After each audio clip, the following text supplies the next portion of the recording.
Gold और silver में आज फिर से बिकवाली दिख रही है। 2,27,000 के नीचे चांदी आ गई है। 1,46,000 रुपए के आसपास सोना आ रहा है। पूरे ही नॉन एग्री मार्केट में लाल निशान में कारोबार है। क्यों इतनी गिरावट है, समझते हैं रवि देवरा साहब से। कुबरजी ग्रुप के फंड मैनेजर हैं, कमोडिटी रिसर्च हेड भी हैं। बहुत बहुत शुक्रिया रवि सर। सर, आज काफी ज्यादा गोल्ड और सिल्वर में गिरावट दिख रही है। क्यों गिरावट ये आई है?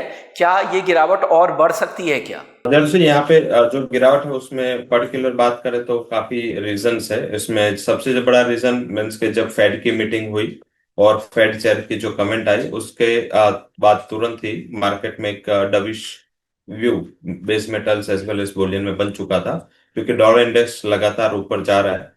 और पहले एक्सपेक्टेशंस थी कि वो रेट कट करेंगे, बाद में थोड़ा वो एक्सपेक्टेशंस आई कि वो रेट को चेंज नहीं करेंगे, और अभी स्पीच के बाद मार्केट दो रेट हाइक को डिस्काउंट कर रहा है। तो मीन्स के ऑलमोस्ट 75 बेसिस पॉइंट का डिफरेंशिएशन हो गया, जो पहले एक्सपेक्टेशंस थे और अभी है। तो इस हिसाब से जब तक बॉन्ड यील्ड ऊपर रहेगी, जब तक डॉलर इंडेक्स ऊपर रहेगा, तब तक कोई भी चांस नहीं है कि कमोडिटीज में पर्टिकुलर मेटल्स एंड बुलियन में कोई अच्छा रिकवरी आए। तो मुझे लग रहा है कि यहाँ पे थोड़ा बहुत रेस्ट मूव रहेगा गोल्ड एंड सिल्वर दोनों में। बट एक ध्यान ये रखें, क्योंकि काफी ओवरसोल्ड हो चुके हैं हायर लेवल से ऑलमोस्ट मीन्स की अगर हमारी ड्यूटी को निकाल दे 9% का डिफरेंशिएशन वो है, और करेंसी का 4 to 5, तो ऑलरेडी मीन्स के 12-13% का मीन्स के यहाँ से मुंह निकाले तो काफी नीचे है प्राइसेस। बट फिर भी अभी जब तक फेड चेयर की नई कमेंट नहीं आती, या फेड चेयर की जो अभी मार्केट डिस्काउंट कर रहा है 2 रेट हाइक, उसमें कुछ चेंज नहीं आता, तब तक बहुत उछाल नहीं आएगा। मुझे लग रहा है कि फंडामेंटल्स थोड़े अगेंस्ट हो चुके हैं। लेवल स्पेसिफिक बात करें तो गोल्ड मिनी 1,44,500 के आसपास चल रहा है, उसको 1,45 के जितने करीब मिले बेच के चलना चाहिए, with stop loss of 145,800 and 1,43,000 तक के टारगेट आपको गोल्ड मिनी में आते हुए दिख सकते हैं। वही सिल्वर में थोड़ा अंडर परफॉर्मेंस रहेगा, क्योंकि सप्लाई भी अच्छी हुई है, और पर्टिकुलर चाइना ने जो होर्डिंग की थी 2 क्वार्टर, अभी चाइना की ओर से थोड़ी डिमांड भी लैकलस्टर है। तो आई थिंक हिसाब से थोड़ा यहाँ पे बिकवाली का जोर बढ़ सकता है। 2,23,000 का टारगेट होगा। 2,27,000 के आसपास चल रहा है, बेच के चले 2,28,800 के स्टॉप लॉस के साथ। तो यहाँ से और 2 से 3% के एटलीस्ट गिरावट मुझे लग रहा है कि प्राइजेस में एक दो ट्रेडिंग सेशन में आते दिख सकते हैं। और थोड़ा जो सेफ हेवन का अपील था वो भी दूर हुआ है। And across the asset class, crypto से लेके इक्विटीज बुलियन, सारे में आज डिजास्टर है। आज एशियन मार्केट की बात करें तो कोरिया 10% डाउन बंद हुआ, एंड ताइवान, ये सब जो भी थीम चल रही थी अदर देन इंडियन इक्विटीज, वो सारा आज कोलैप्स हो चुका है। तो आज सारे ही एसेट क्लास में ये दबाव दिख रहा है और यहाँ पर भी वो चीजें हावी हो रही है। मेटल्स भी काफी कमजोर हो रहे हैं। बेस मेटल्स में आपको लग रहा है कि गिरावट और बढ़ सकती है क्या? बेस मेटल में पर्टिकुलर एल्यूमिनियम में अंडर परफॉर्मेंस आएगा, क्योंकि स्ट्रेटो फॉर्मस ओपन हो चुका है, एंड इस हिसाब से जो बड़ी सप्लाई रुकी थी आई थिंक वो सप्लाई रिस्टोर हो चुकी है। तो जो कारण से यहाँ पे आउट परफॉर्मेंस था वही रीजन अभी अंडर परफॉर्मेंस का बनेगा। मेरे हिसाब से एल्यूमिनियम में भी क्वाली करनी चाहिए। लेवल स्पेसिफिक 348 के जितने करीब ले बेच के चले, 350 का पोजिशनल मीन्स के 2 से 3 ट्रेडिंग सेशन ये स्टॉप लॉस लगाए, और डाउन साइड 340 से लेकर 335 तक के टारगेट आ सकते हैं। वही मेटल्स में आई थिंक बात करें कॉपर में एंड निकल, ये दोनों में भी बिकवाली का जोर बढ़ सकता है। निकल की बात करें तो 1690 के करीब अभी चल रहा है, सेल करके चले, स्टॉप लॉस 1702, डाउन साइड 1660 तक के लेवल निकल में आ सकते हैं। एंड कॉपर एक सपोर्ट है 1298, अगर ये 1298 का लेवल ब्रेक होता है तो 1280 1280 तक के लेवल पॉसिबल है। यहाँ पे थोड़ी सेल ऑन राइज की स्ट्रेटेजी रखे, 1308 1310 के करीब जितना मिल क्लोज के साथ बेचना चाहिए, एंड 1280 का टारगेट होगा। हालांकि कॉपर में व्यू है कि 1280 काफी अच्छा सपोर्ट है, यहाँ पे सेल पोजिशन में से प्रॉफिट बुक कर लेना चाहिए। वही निकल एंड एल्यूमिनियम, ये दो मेटल में आप थोड़ा 2 से 3 ट्रेडिंग सेशन के आउटलुक के साथ अपनी पोजीशन सेल में रख सकते हैं। ओके, 2 से 3 दिनों के लिए निकेल और एल्युमिनियम सेल में रख के 335 340 तक भी एल्युमिनियम फिसल सकता है। निकेल भी बेचने की सलाह। कॉपर लेकिन 1280 तक अगर आए तो वापस से यहाँ पर खरीदारी कर सकते हैं, अदरवाइज अभी तो बेचने की सलाह कॉपर में भी है। चलिए, बेस मेटल्स पे राय आ गई है। कच्चे तेल को लेकर क्या लग रहा है सर, यहाँ और गिरावट आ सकती है क्या? वैसे तो अच्छा दिख रहा है। आई थिंक लोअर प्राइसेस जाए तो एज ए इकोनॉमी हमारे लिए तो पॉजिटिव है। एंड लगातार यहाँ पे मीन्स के जो वॉर के दिन $75 से चला था ब्रेंट, उसके पहले 75 के आसपास पहुंच चुका था।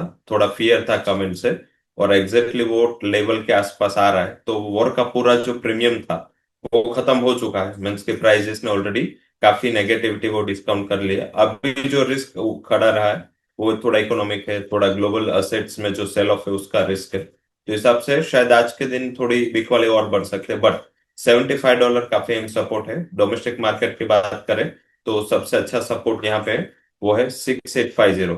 तो एटलीस्ट यहाँ से 100 पॉइंट की और गिरावट होगी, बट वहां पे एक बार सेलिंग पोजीशन से मुनाफा वसूली कर ले। और नई स्ट्रेटेजी बनानी है, 6970 सेल पोजीशन करे, 7020 स्टॉप लॉस, 6850 का टारगेट होगा। ओके, तो क्रूड को लेकर ये राय आ गई है। एनजी में कोई कॉल बन रही है क्या नेचुरल गैस में सर? नेचुरल गैस में मुझे लग रहा है कि यहाँ पे एक अच्छी रिकवरी के लिए मीन्स के जिस हिसाब से वेदर रिपोर्ट ही संडे आया वो काफी अहम एंड काफी पॉजिटिव था। एंड डिमांड को लेके अच्छा बूस्टर था, और काफी हफ्तों के बाद ये वेदर रिपोर्ट अच्छा आया है, और इस हिसाब से यहाँ पे आउट परफॉर्मेंस कंटिन्यू है। नेचुरल गैस में बाय करें मेरे हिसाब से।